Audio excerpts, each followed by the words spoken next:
Kumusta po kayo? Bago po ang lahat, first things first.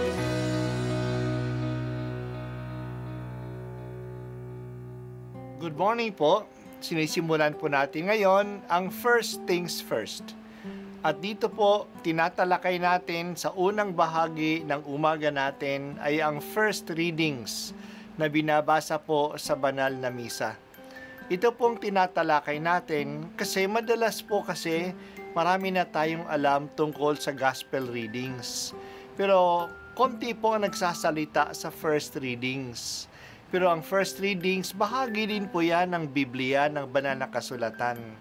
Kaya susubaybayan po natin ang mga first readings, basahin po natin at kuminsan kailangan ng basahin ng 2 o 3 beses bago maintindihan kasi hindi po tayo familiar sa mga istorya at sa mga kaisipan na tinatalakay dito.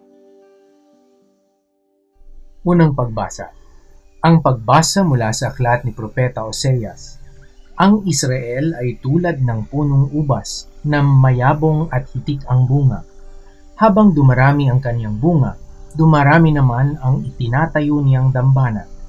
Habang umuunlad ang kanyang lupain, ay lalo nilang pinagpapala ang mga haliging sinasamba nila. Marumi ang kanilang puso, ngayon dapat nilang pagdusahan ang kanilang kasamaan. Wawasakin ng Panginoon ang kanilang mga dambana at sisirain ang mga haliging sinasamba nila. Di magtatagal at sasabihin nila, wala kaming hari sapagkat hindi kami natatakot sa Panginoon. At ano ang magagawa para sa amin ng isang hari? Ang hari ng Samaria ay mawawalang parang bula. Wawasakin ang dambana sa burol ng Aven na naging dahilan ng pagkakasala ng Israel. Tutubuan ng mga tinik at dawagan ang kanilang mga dambana. Sasabihin nila sa kabundukan, takpan ninyo kami, at sa kaburulan, tabunan ninyo kami. Maghasik kayo ng katuwiran at mag-ani kayo ng pagpapala, bunga ng katapatan ninyo sa akin.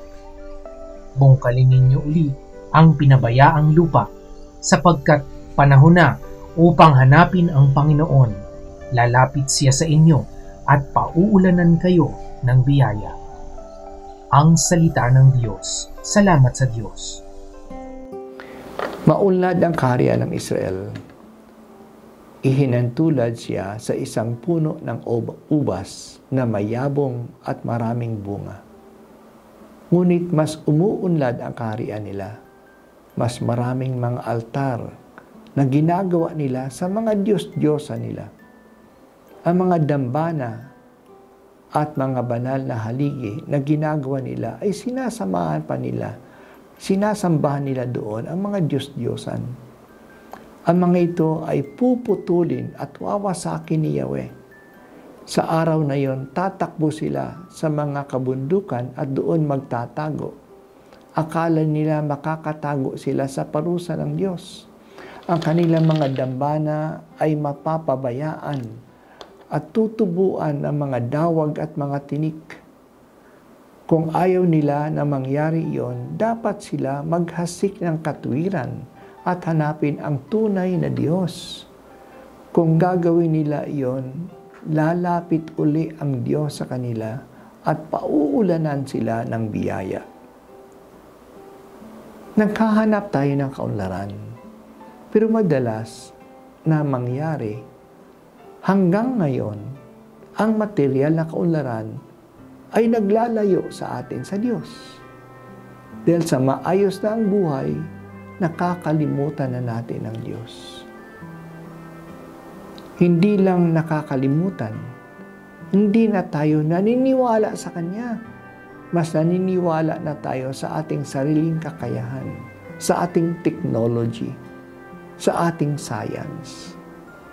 Nakikita natin ito ngayon sa mga materially maunlad na bansa. Nawala na ang kanilang pananampalataya. Naging secular na sila. Ibig sabihin, makamundo na lang ang kanilang pananaw at hangarin. Hindi na napapahalagahan ang espiritual na bagay. Naniniwala na lang sila sa mga bagay na nakikita at nahihipo nila. Yan din ang dahilan ng pagkabagsak nila. Dahil sa material na lang na bagay ang mahalaga sa kanila, naging makasarili na sila, naging individualistic na sila. Ang hinahanap na lang nila ay paano mas maparami pa ang kanilang ari-arian o mga gadgets o pera. Ito ay nagdadala ng hindi pagsaalang-alang sa iba. Naging sakim, nang aapi na sila o walang pakialam kung ang iba ay naaapi pa para lang mas magiging masagana ang buhay nila.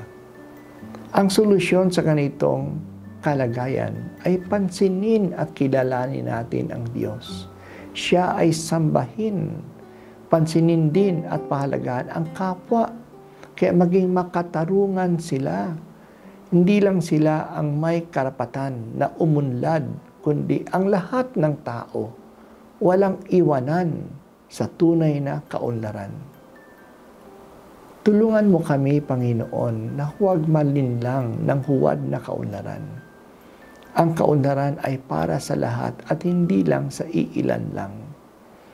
Maging maunlad kami kung mas nagiging makatao kami. Bigyan po ninyo kami, Panginoon, ng tunay na kaunlaran.